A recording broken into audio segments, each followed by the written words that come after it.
Binasag ni Dominic Roque ang katahimikan niya sa mga chismis na sila raw ay nagde-date ng aktres na si Catherine Bernardo.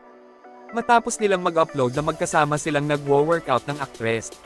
Marami ang naglipa ng chismis na sila raw ay nagde-date. Totoo nga ba? Nagkomento agad si Dominic sa isang Facebook page na sinasabing sila na ni Catherine.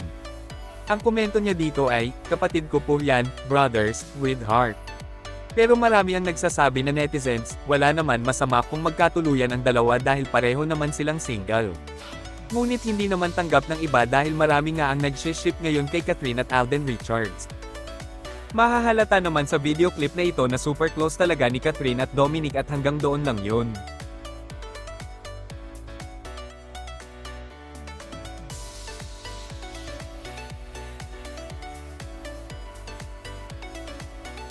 Ito ay video clip na kuha ni Dom noong birthday ni Catherine Bernardo.